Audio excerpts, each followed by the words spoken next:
Welcome to the Deal Champs podcast. I'm your co-host, Strat Daddy. We have Mr. Captain America. We have the Master of Hair on. Real quick backstory on me. I got started in real estate, working for another guy. I think I was going to make a bunch of money playing football. Didn't make any money. Now we scaled 2 different companies to 7 figures. We own a 7-figure real estate portfolio. And this podcast is us giving back to our community with everything that we've gone through so you don't have to make the same mistakes that we go through. I listened to a podcast the other day of a dude who bought a business for $8 million. The seller cooked the books. And he essentially he's losing his house. He lost the business within 2 years. That's why you listen to stuff like this. And what he didn't do is he just didn't look at their books with an accountant. He was like, no, it's going through a broker. It's fine. So that's why I listen to these podcasts. So you don't lose your house and $1 million that you saved up over your life to buy something. Brutal. Hope that helps. We have the Master of Hair with the nice Deal Champs Lulu on, Mr. Jason Pritchard.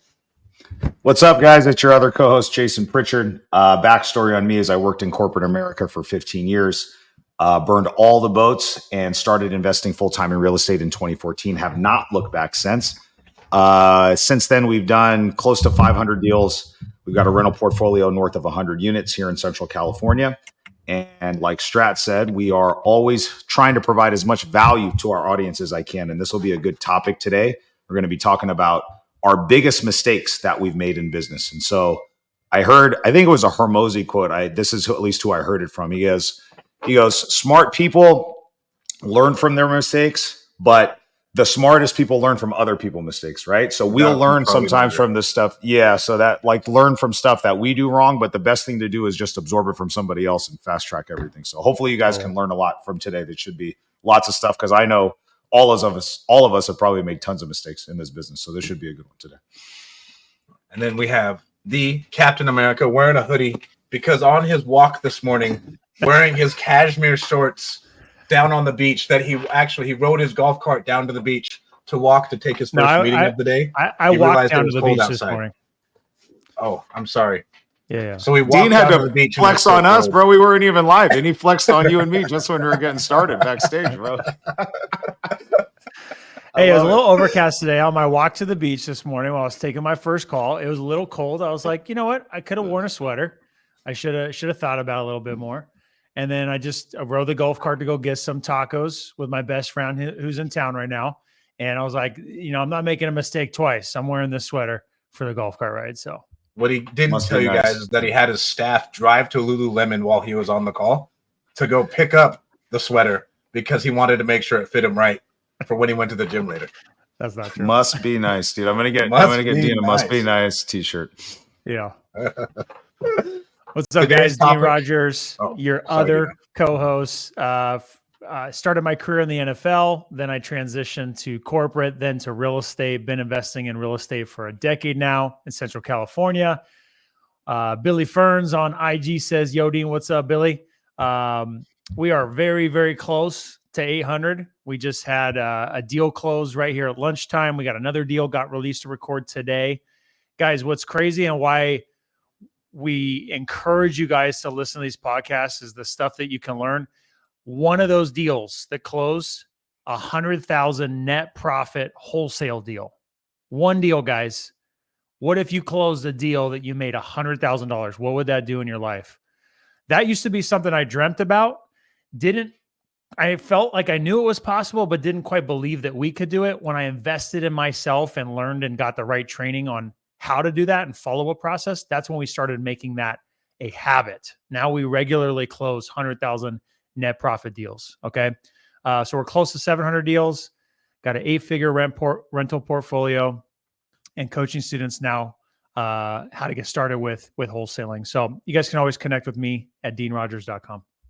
God damn, son. Came ready to flex today, huh? Come on, baby. Let's go. Yeah, I love it, dude. And I was talking to somebody, and this is actually a really good point. Somebody that I know closed a massive deal, and they were early on in the process, and somebody made a comment that it was a unicorn deal. And I told them, I said, hey, it could be a unicorn deal, or it could be your new normal, and you get to pick or choose. And that's what was really cool about what you were saying, dude. If you say that, hey, this is going to be a once-in-a-lifetime thing, then it's going to be. Or if you say, hey, this is where I want my business to go and be a regular occurrence, it's cool, man. And it's Pretty dope, Ben. Congrats on the big fat rip. 100K rip is a nice one, especially on a wholesale deal. Oh yeah. And real quick, Dean is not bragging. And I was talking to Jason the other day at this charity dinner, and we were talking about how much he was going to make off of this development deal.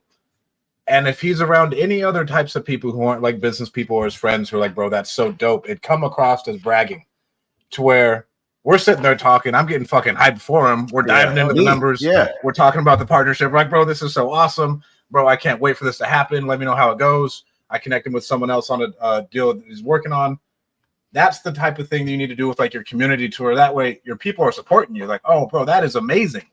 Instead of getting that, it must be nice. And then that must be nice will subconsciously pull you back if you surround yourself with a bunch of people who tell you that, right? If you're around with a bunch of people like, oh, bro, this is awesome. Hey, how can we go bigger? It's going to be a completely different life, and you'll think better and you'll feel better about doing business. Just another quick tip right there. That's what's so cool. Like, if you're not putting yourself around other people that are motivated, you're totally right, Strat. You're gonna be held back because you're gonna think you're doing something wrong. What I love about doing Deal Champs with you guys is both you, Strat, and Jason are constantly motivating and inspiring me to where I want to level my stuff up. You just closed a big deal. I want to close a big deal too. I want to be, flying high with you guys too. So that's what's cool about when you get around the right people who support you and motivate you, then you're just going to lift each other up. I got a question for Jason. What's your favorite episode of Founders Podcast so far, bro? Have you been listening to it?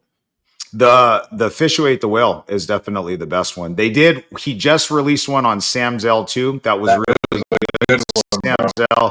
Sam Zell's book is awesome, and it was cool because of the real estate aspect, but just the way that he described Zell and just how much of a dog he is, dude, and just thinking about like the scale that he's operating, and for him to sell his whole portfolio to like Blackstone or BlackRock or whoever bought him out for like at that time the largest transaction. I mean, it's just mind-boggling, dude. So Founders and All In Podcasts are my two favorite pods right now that I'm listening to. Two different ones, but those were great recommendations from you, Strap. Appreciate it. And then Founders, you guys, the reason I listen to it is because you learn from all these other people's mistakes and the way they run things. And this is like episodes on the Rockefellers. Like Sam Zell's is awesome because Sam Zell did it his way is one thing I like.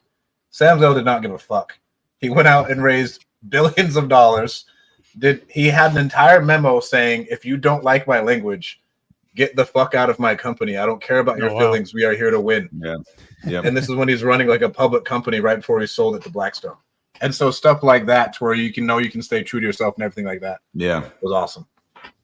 Couple comments on the IG. We had Billy here say he just had a 6-figure close last week. Dude, congrats, man. Let's go, Billy. That's huge. That's amazing. He said exactly, think they are a regular thing and they become a regular thing. I think that's it's so important. And Chris follows that up, says, thanks for the mindset shift. What we just talked about is half the battle here, guys. If we have the right mindset and we believe it, our actions will follow. If we have the mindset and don't believe it, our actions will follow, right? Whether you think you can do it or you think you can't do it, you're right. And you've probably heard that quote before. Yeah. And it's so crazy. And even for people that are doing it, we constantly have to and always work on our mindset, right? Problems are opportunities. There's solutions to problems, right? When you have a problem in your day, or you have a problem in your business, those are opportunities to get better, to learn, to grow from there, and to potentially come out even better. So I think we all need to be working on our mindset because that is without a doubt half the battle. Without taking this completely off track, I want to expand on what Dean said. And I think for me, this was the shift that I had, and I think it's probably similar for a lot of us.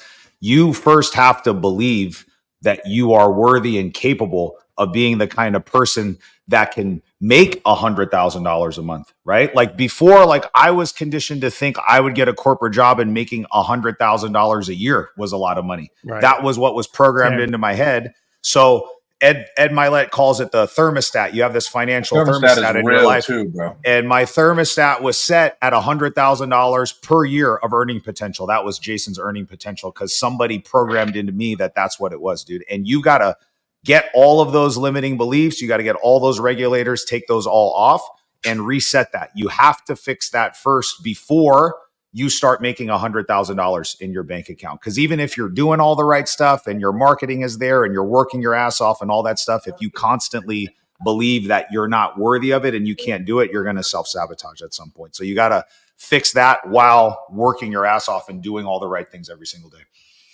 And do not forget to hit like and subscribe. Share it with your friends. Whoever shares this and tags all three of us, I will send them this book, this Project 369 book. Show it to me. Show me the proof. I'll send it to you on Amazon.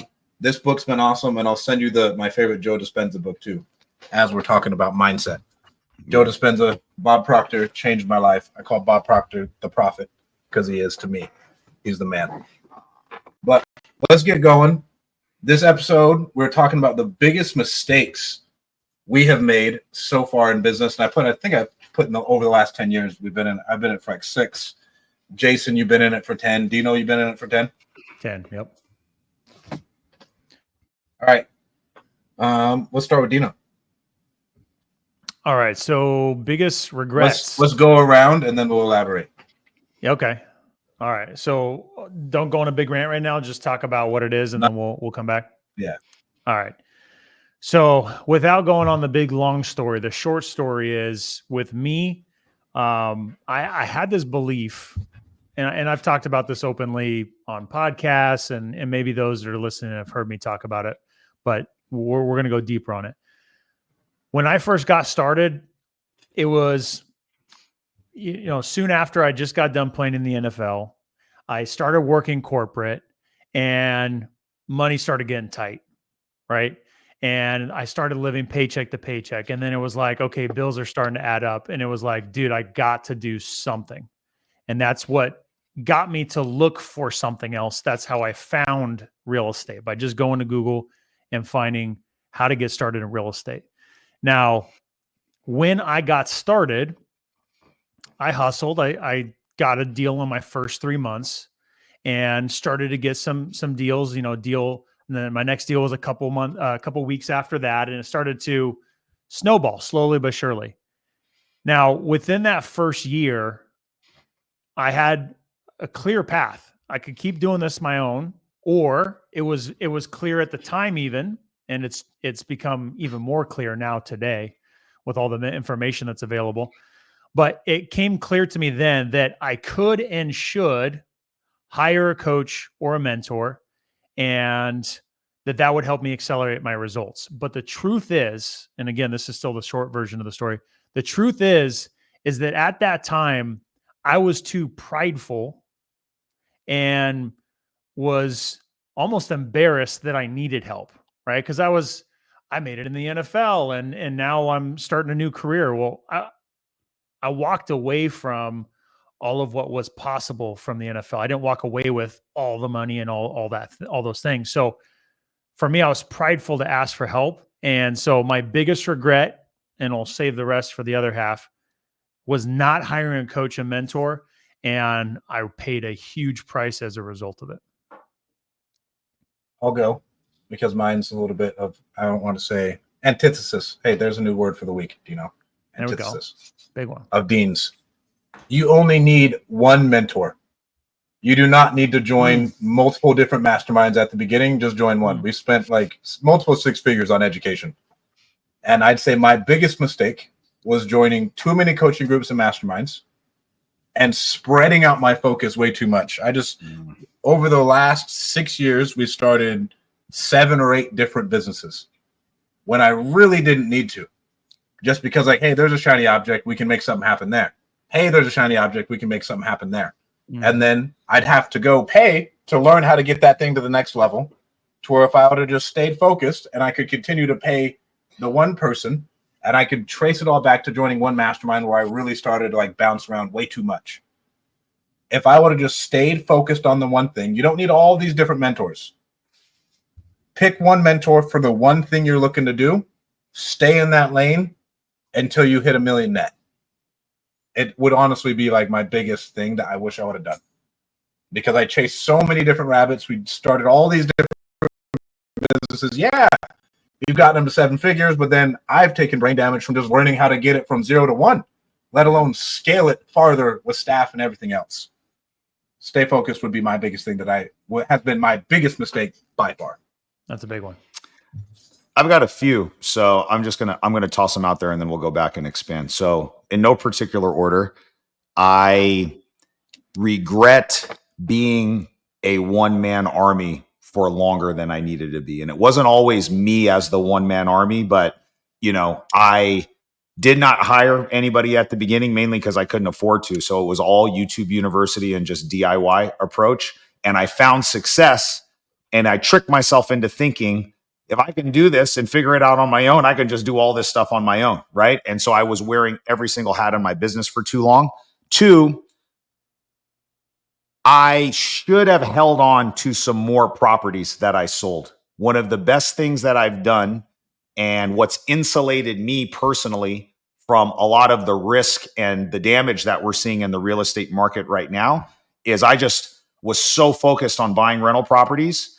And I look back on some, you can't keep everything. So I'm not saying that, but there are definitely properties that I sold that I made 15 grand or 20 grand or 25 grand on, that if I had just held on to them, I would have 250 grand in equity. You know what I mean? I probably left $3 to $5 million worth of equity on the table for properties that I did not need to sell. And looking back on that, I probably wish I would have kept some of those properties. And third is I thought way too small at the beginning. I just did not dream big enough at the beginning. And it took me a while to build and start flexing that muscle. And as I've learned to dream bigger, everything in my life has gotten better. And so I set the target way too low when I was starting up. Those are the 3 things. Let's start with the thought way too small, because I think everybody's ashamed to think big. Most of our people, they're really ashamed to be like, hey, I really want to go for this. And you're scared to talk about it because you think why me? And number one question would be why not me? All these other dudes are schmucks, right? They're not schmucks, but they're no better than you. Out of all the people, we talk about this all the time. You worry about the judgment and oh, well, what are people going to think? Well, if I'm running my mouth and I don't hit it, what happens next? I mean, fuck, bro, you went for it. And nobody else is going for it. That's why I did the 0 to $1 million challenge. I don't hear anybody else trying to go for it. Let's see what we can do. Honestly, dude, I just didn't think it was possible for somebody like me. And I tell this story about the first time I met Alan. Alan mentored both of us when we were coming up, Alan Folio. And I met him at a meetup. And I had flipped 6 or 7 houses, never bought a rental, never done anything. And I met Alan there, went up to him afterwards. And I was like, dude, this guy is wired differently. I just want to see, if I can help him or provide some value to him. And I asked him what he was doing. And he goes, hey, dude, he goes, I have 12 or 15 rentals and I'm going to buy 15 more rentals before the year was up. And it was May. And in my head, I was like, how the hell is this guy who's my age? He's younger than me, dude. How is he going to buy 15 rentals in 1 year? I didn't think shit like that was possible, bro. I thought it would have taken me 10 or 20 years to buy that many doors, dude.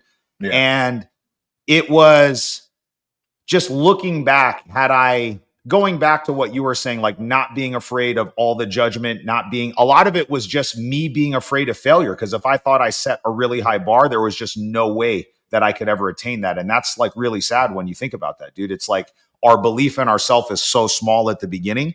And I've learned how to flex and grow that muscle that now it's just calling my shot, dude, because I've done it so many times, right? I said that I'm going to do a thing and then it's done. So now when I set the target way up here, it's fuck it, it's already done, dude. You know what I'm saying? So now I don't have any problem with that belief. And I wish I would have worked on building that muscle sooner. And I know that I would have gotten more done in the last 10 years. And for everybody, I always use this example. You have Mark Zuckerberg. Mark Zuckerberg is 40 years old. Mark Zuckerberg really just went for something that was a lot bigger than most people. Yeah. Because there's lots of pretty talented people in the world. I'm not discrediting Mark Zuckerberg, but as you're going to hey, I want to hit 6 figures, Zuckerberg's goal, vision, dreams was hey, we're going to change the internet. We're going to change the world. He achieved the outcome. Even if you didn't change the outcome with Facebook or whatever else, bro, he could have sold it at $100 million. It's still a decent outcome for what you're going for, to where most people, guys, everyone is the same as you. there are very, very few people. I've only met like one person who I've met like, man, this guy is an exceptional human. He's got a lot of horsepower behind him, and he's going to get it done. Yeah. One person out of all the people we've ever met. Like, if you guys ever met anybody, you're like, oh, wow, he's really talented. Most people are just like, yeah, it's a regular guy. Like, he's just out here getting it. I agree. That's how I always feel. And that's how I would condition myself at the beginning after meeting people that I had kind of put up on a pedestal. And this is never to take away anything from anybody, but I'd always come out of those meetings feeling like, well, damn, if this person can do it, I know I can do it too, dude. You know what I'm saying? They just had a head start on the time, right? So when you use their time that they've got in the business, it starts to make it easier. And then you say, hey, okay, they've been doing this 10 years. If I put 10 years, can I get to the same place? You know what I'm saying? And so I think it's getting in proximity, really working on it, like getting rid of those old limiting beliefs and being close to people that lift you up when you try to shoot big, dude, because your friends will shoot you down at the beginning, and that will keep you like dead in your tracks when you're starting to come and like think of really big goals when you've never done anything like that before. I would say at the beginning, you want that person who's like 2 steps ahead of you, right? They're a couple years ahead. You want to have that person in your life, but you want that person who's 10 years ahead, and you want to make sure that their life looks exactly like you want your life to look like in 10 years. Because like, if you're following the person who's like, yeah, like I buy a rental a year, if that's what you want for your life, and like you're still working as 9 to 5, that's awesome. But if you're trying to like, hey, I want to be my own business owner, I want to be able to travel all the time, I want all this. He's been in the business 10 years. This is what his life looks like. You need to have that guy too. Yeah. Right? Because there will be that one who can actually help you, because that 10-year ahead guy, there's not a lot he can help you with, because the problems he's solving are way different than the ones you're going for. And so like there's a disconnect there. And I found this, like I've like asked people, if we get Resnick on the pod, I'd have to come really, really prepared for like solid questions, because like I wouldn't be able to pull the best out of him, because what he solves every day is not what we're solving every day. So if you have that person that's a couple years ahead, bro, he's right there. He might, oh, bro, right there, do this, this, and this. You're good. And then you have that 10 person who's like a stretch goal for you. And you're like, oh, bro, this is where I'm going to be in 10 years. And it's a massive, massive difference. And as you're picking out, like when I said stay focused, picking out mentors and everything else, make sure that their life is what you want it to be. Like their fatherhood, their family, their business. What are they doing every day? Are they taking a walk in their cashmere shorts on the beach every morning for their first call? Because if that's what you want, maybe you should follow what Dino's doing, as he's not even paying attention trying to get a deal closed. Just send an escrow wire instructions for a refinance. Good. Dino, what was your? So let's let you go on another story. Let's let you go on your story. Yeah, let me finish the rest of the story. So when it comes to regrets, right? And I think this idea can be played out, and I think some people will kind of gloss over it and think that, oh yeah, sure. But, and shout out to Shanae. Shanae's laughing at our banter here. So the reality is, and I was actually just making a post right now while we're on the podcast, like the biggest investment you can make for the biggest return is in yourself. And I think that going back to where I was at that time, I believed that I had to be self-made. Like this new journey I was going on, this new career I was starting at ground zero, starting from scratch. I had to do all the work. I had to create all the opportunities. I had to create all the success on my own. Now thinking back to my sports days, did I do everything on my own? No, it was impossible to. I mean, it's going to be almost impossible for any elite athlete to get to the highest levels without someone else's help. Now, there are going to be some maybe one-off scenarios, maybe. Do you still got to do the work? Yes. Everybody it always has to, no matter what. You always have to do the work. But knowing how to get there, you're only going to get there faster and get better results with the help of others. I think about the different coaches I had in sports, the very instrumental in your life. Odds are like they've been instrumental in your life. My football coaches have been instrumental, and I have a couple who I could name off who changed my life completely. Yeah. I mean, I think about a couple pivotal points in my sports career. Before my senior year in high school, I did my very first ever speed and agility training with Frank Escobar, a local legend who was successful in his own right in sports. And my dad hired him for me to go get speed and agility. And I was way better off going into my senior year in high school. Same thing before my senior year in college. I didn't go to train with my teammates in the summer, and they gave me a hard time. But guess what? I went down to the factory, down with Coach G and Olympic gold medalist Maurice Green. And they taught me how to be fast. They taught me speed and agility. And Reggie Bush was training there. Other elite. Bro, you got out of summer workouts? Bruh, I was at the spot, dude. And if I got out of summer workouts, my scholarship would be pulled. It would have been mayhem. I got out of summer workouts because we weren't as big of a program as Fresno State. So, so I got hell for it. But when I came back from just literally a month and a half, which was 6 sessions, when I came back to summer camp, I was flying by dudes. No joke. I got out of the car and people were kind of looking at me with side eye. And after the first rep for me running a route and flying by people that used to run side by side with me, they were like, dude, where have you been? What the hell happened to you? And it's all because I had the right training. And then before the NFL, I went up to Fresno State, trained with Steve Sabonia, old ex Fresno State speed and conditioning coach. I trained with other NFL guys, and my game just leveled up because now I'm out there running routes, catching passes against NFL guys. I'm in the gym lifting with NFL guys. My game just elevated. So going back to the first days of real estate, when I was getting started, I tried to do it all on my own. Wasn't talking to anybody, wasn't learning from anybody. Tried to do it all on my own. And I rushed in to doing some deals that ended up costing me hundreds of thousands of dollars. And that's not like on paper, oh, I lost opportunities. Lost literal money out of my pocket. Yeah. And at the beginning, I didn't have that money to lose. Like I got absolutely like gut punched, and that set me back. And I continued to do that for several years. It literally took me 4.5 years until I hired my first coach and got the right training that I needed. And all I did was go in a big circle in that first 4.5 years.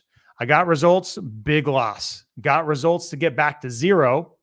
Then I started getting results, big loss. And to me, that was the biggest lesson that I learned, was that I couldn't do it on my own. And so I finally raised my hand, got the coaching and mentors that I needed, the right training, and started seeing the business grow. And so my biggest regret is thinking that I had to do it on my own, trying to do it on my own.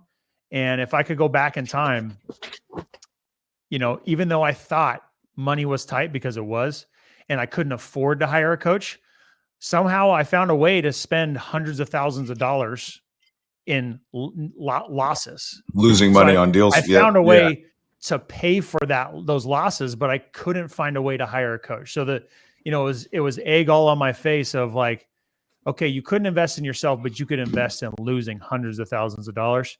Yeah, I think you should have invested in yourself. So that was easily my biggest regret.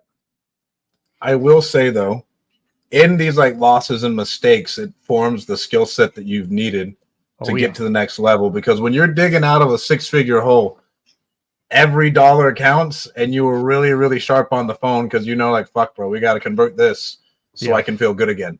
Because it doesn't feel good to be in the hole. Oh. And so you're out there just grinding it out. Fucking, all right, we got to get this thing done. We got to get this thing done. But that turns you into the man you need to be in order to get to that next level. Because the one thing I goes, oh, I can get there all the time. You didn't build the base. I'm a very, very firm believer of building the skill set and building the human man or woman you need to be if you want to take that next level. And at the beginning, it's like sales and marketing skills. After that, we got to build ourselves as a leader in order to get there, or else everything will come crumbling down again. And so all these massive mistakes we made, they show us where our flaws are. and then it shows us where we need to build, and then you build that, and then Dean's, we're on deal 800. The reason that motor started churning and the deal started churning, there was no choice. The only thing we can fucking do is do more deals. Yeah, because you're going to run through a lot of ups and downs in this.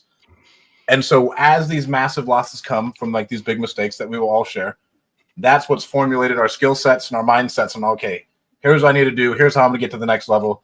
Because the big thing is a lot of people just give up altogether when they hit that roadblock and they tap out. They're just like, hey, I'm done. I'm not doing it anymore. One of my mentors always talks about there's a bunch of dudes who still talk about how they lost their ass in 2008. Bro, it's over 10 years later. The BK is off. If you really were about it, you'd be out in the market again, trying to do more deals, trying to build yourself back up again. Sorry, Jason, what were you going to say?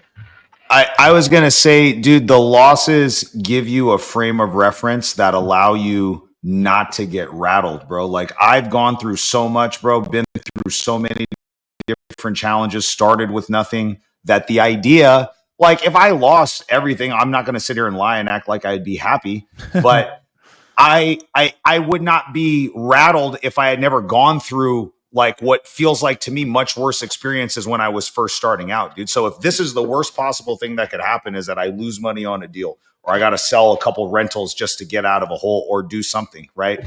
That's nothing compared to what I did to get here. So my frame of reference is one where you don't get easily rattled because you've overcome all of these challenges. You know what I'm saying? And so it builds this really thick skin that's required as you keep ascending and trying to break through to these next plateaus, dude. Because as soon as you break through to the new level, only going to get harder, dude. Immediately. It immediately gets harder. Immediately problems become more complex. The people that you're dealing with, it's more intimidating. You know what I'm saying? You're just dealing with higher caliber people. And it's like, you feel like, oh shit, I'm making it and I'm crushing it right here. And as soon as you want to ascend, then you've got all new sets of stuff to deal with, dude. And if you haven't overcome challenges on that upward trajectory, you're going to get smacked around at some point, dude. And so I would be very weary of somebody that's like, I've never lost money on a deal, or I've never done this, or I've never blah, blah, blah, blah, blah, blah, blah, dude. Yeah. Be scared of that person. What's funny is I think about this, right? And I think about the context of like, I went through that pain. I went through those challenges, and it definitely helped build some skills of being resourceful and being mindful and careful about your resources and making the most of them. It made me appreciate the wins even more. But here's the thing that's interesting, right?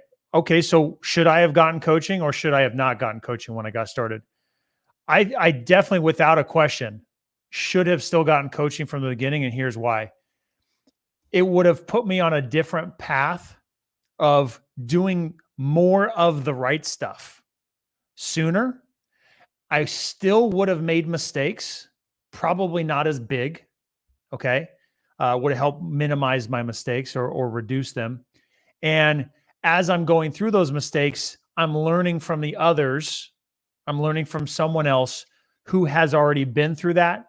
I'm learning how to overcome it, right? We just talked about this at the beginning of, right? You can learn from your own mistakes, or you can get better results from learning from others, right? Or you can skip that and learn from others. I'd much rather learn from others. I'm still going to make some mistakes, but just help myself get there faster. And I think about not only the actual money that I lost, I think about the time that I lost, which is unmeasurable during that time, right? Jason, you said, I wish I would have kept more properties, right? I wish I would have gotten better results sooner. During that 4.5, almost 5 years of getting results, making mistakes, getting results, making mistakes, what if I was just mainly focused on getting results and doing more of the right thing sooner and been forced to think bigger? The compounding effect of getting the results I was wanting sooner and earlier in a 5-year period of time, maybe I'd be where I'm at now in that 5 years, right? Now look at me 5 years later at year 10, imagine where I'd be at that point. To me, that kind of haunts me a little bit. And my journey is my journey and I got to own it. But if I could go back, the one thing I would change is to swallow my pride and find a way to invest in myself, because that would have been the best return I could have gotten sooner. Every entrepreneur, though, I will say, and I study entrepreneurs all the time, has gotten their absolute face kicked in at some point in time, gone to almost zero, and then had to build back. Like when we were talking about Founders Podcast, the best entrepreneurs in the world, like Phil Knight, Nike for the first 15 years barely had any money in their bank account, and they were like on the brink of bankruptcy every day. Multiple and then times, like it'd be crazy times where like the bank would cancel out their loan. He's like, fuck, everything's over. We're gonna payroll. lose. It's done. Like this happens to every entrepreneur. And so if you go learn from those people's mistakes, number one, it makes it feel like you're not such an idiot. For me, like, okay, I'm not doing things terribly. Bad things just happen. We get paid the big bucks because we take on the risk, and then we have the thick skin to continue walking as these bad things happen. Someone shoots us in the knee. We just have to wrap it up, and then we keep walking, and then eventually someone's going to shoot us in our other knee. But do not, when it happens, now you get to a point like this is just a part of the game. I've gotten to the point where like, oh yeah, it sucks. I am not happy. But this is a part of the game, and this is the game I signed up for. Because a lot of people, I think it's just social media, like portray business as like this beautiful thing, to where Jensen Huang, the CEO of NVIDIA, they asked him if he could go back and start all over again, would he? He said, absolutely not. I would never do this again. And Jensen Huang is one of the richest people in the world. NVIDIA is one of the most lucrative companies ever. He's like, brother, I would never tell anybody to do this again. And he's a public CEO. He's been so for like 20 years. He's like, I would never do this again because of like the amount of heartache, anguish, hiccups, ups, downs. So as these mistakes come, you just got to know, like, it's a part of the game. Everybody's going to have a down, and then you keep going, right? Because Dean could have given up. And at the end of that, like 10 years, and we all see it in real estate or in business, a bunch of people will fade off, and they may do other things. They may just fall out of business altogether, and they just don't want to do it again. It's like, hey, I do not want this for my life. And so it's okay if that's you, and then but if that's not you, just know this is a part of the game. I always say this, you're built for this shit. The mistake came, you learn from it, and then you just got to take that next step forward, and now you wear a bulletproof vest instead of just walking around shirtless. Mm-hmm. I want to hear your guys' opinion on selling properties too early, because I feel like we're talking about mistakes and this pain and stuff that you have, right? And one of the things that's helped me sleep soundly at night is, even though our rentals are not liquid assets and there's work involved in accessing the equity that's in them, right?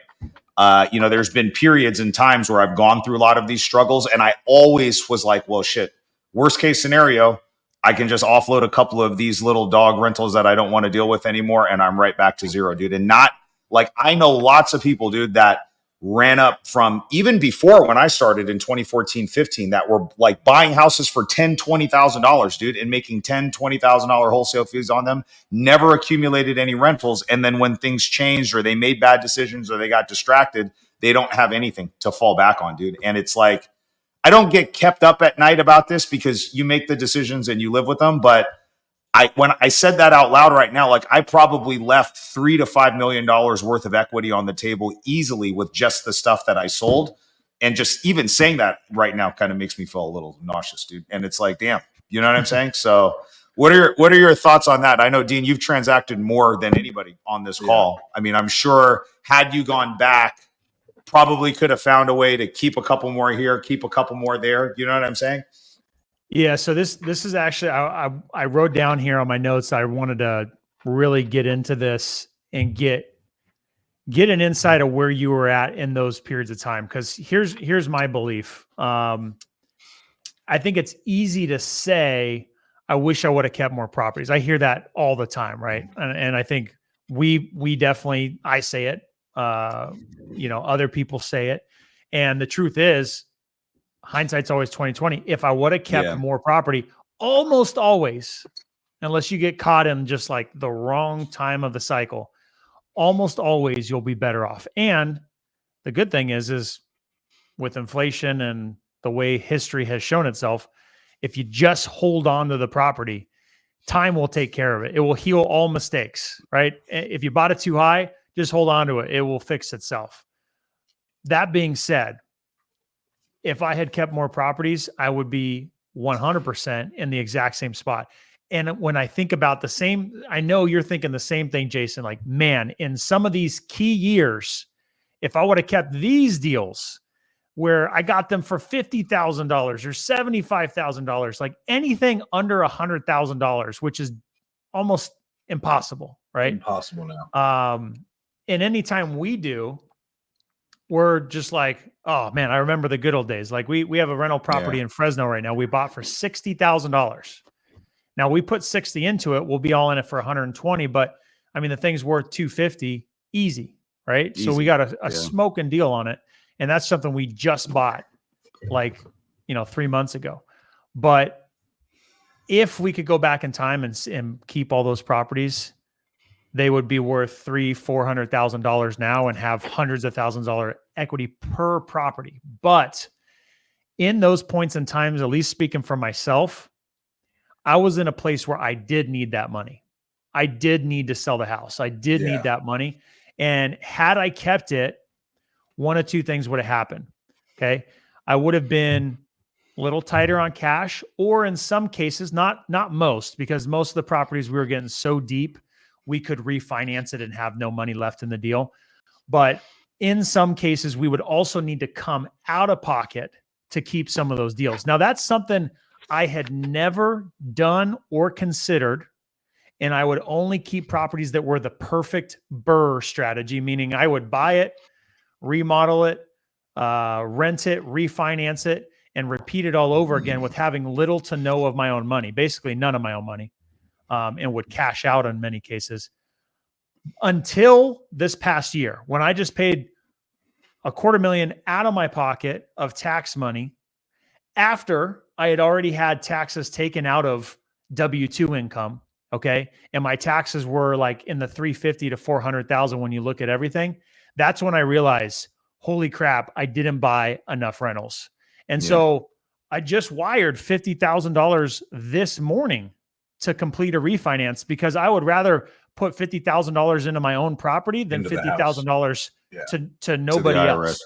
Yeah. And when I say nobody else, that means when the IRS gets it, they're not giving it to anybody else that is in my community or any other communities I'm investing in, or I should even say for America for that matter. They're giving it to other countries. So like, why would I give it to them? I'd rather keep it in my own property. America. So there we go, Captain America. Yeah. Looking out for the people. So when it comes to, how many properties do I regret not keeping? There's certainly some, but there's many that I had to because I needed that money. Here's what compounded my problem and why I sold properties is going back to the other regret that I had is just being a one-man army, being spread too thin, wearing every single hat. I didn't have the right financial pulse on my business. And I think at the beginning, we were talking about this when we were coming up with ideas for the pod yesterday, just understanding how to manage money in your business. Nobody talks to us about creating a pro forma and how much of a percentage of your revenue needs to go to this and how much to marketing and how much to payroll and how much to reserves.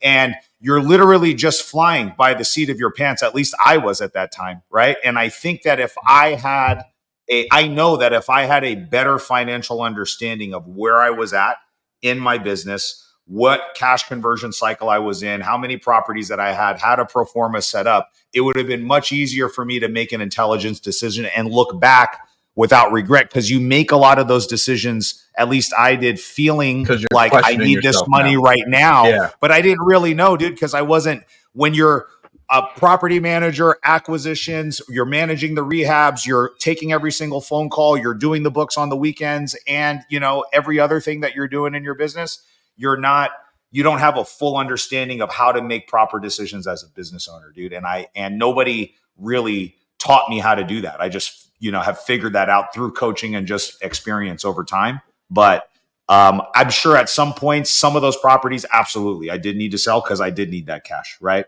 And then there's other ones where, fuck, man, you know what I mean? You just think about it and it's done. And I don't really have regrets like that because everything happens for a reason. But talking about what we always talk about when we start this pod, it's like, I want all of you guys that are tuned in and listening to this to not make these mistakes. Like, you guys need to have a very tight finger on your pulse of where you're at from like a cash position in your business. You know what I'm saying? And don't make these decisions just based off your gut instinct or a feeling. You need to have real numbers and real data to back this up.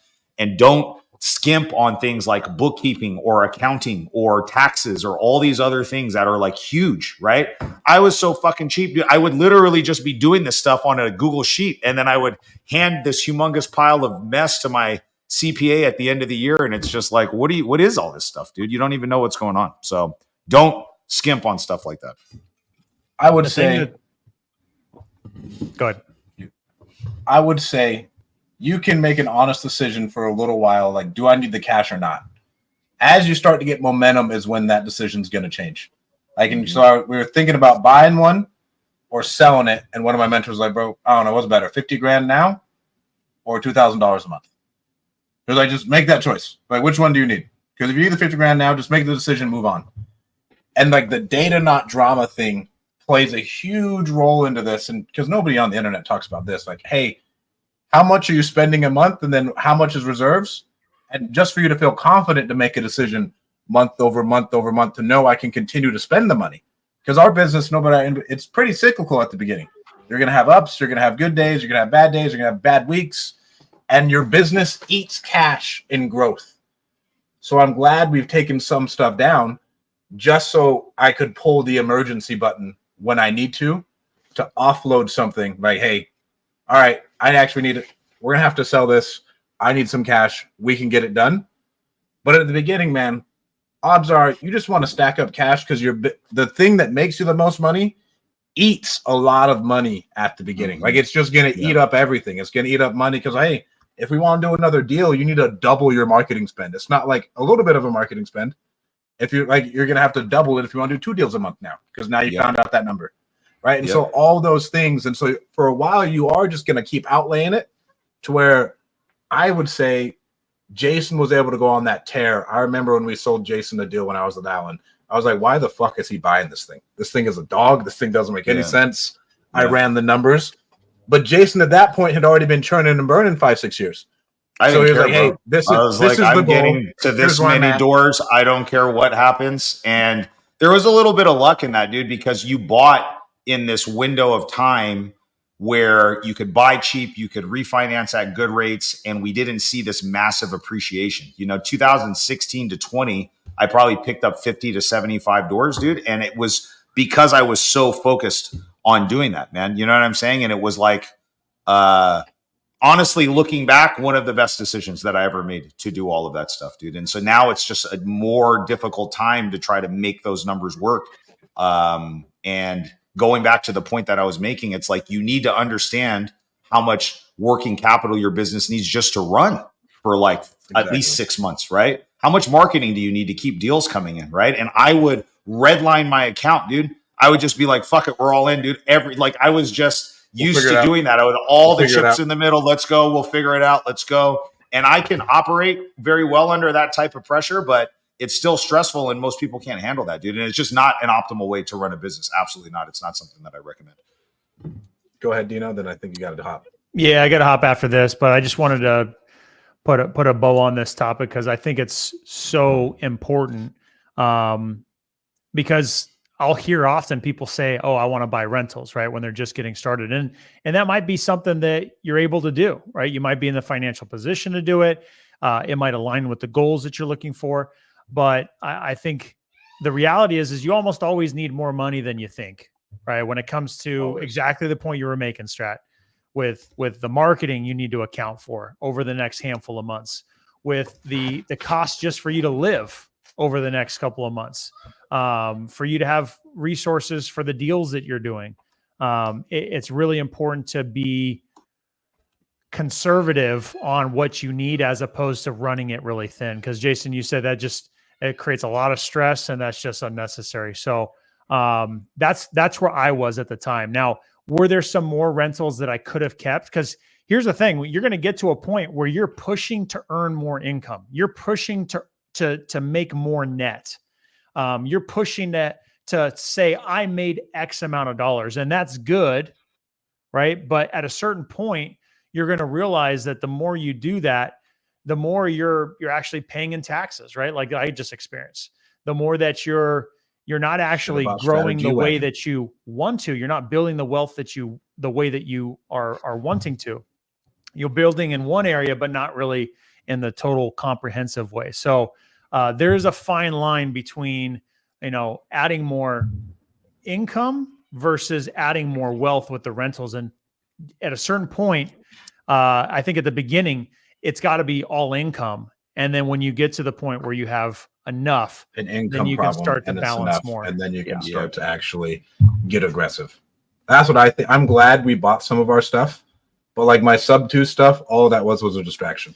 Like, I guess it showed me how to buy creative finance, but like we bought 2 of them. You're not going to buy a ton of sub 2 deals that make sense in Pencil and Fresno, California. We should have just flipped them, called it a day, moved on, because I mean, it's still another business that you got to pay a bookkeeper. You got to check in every quarter. Where are we at with this? What's this tenant doing? Blah, blah, blah. But we don't need those fucking metals for a couple $100 a month. Like, it's fine, bro. Sell them off, keep your money, keep the money train going. And then eventually, when you run into a tax issue, then I think it's time.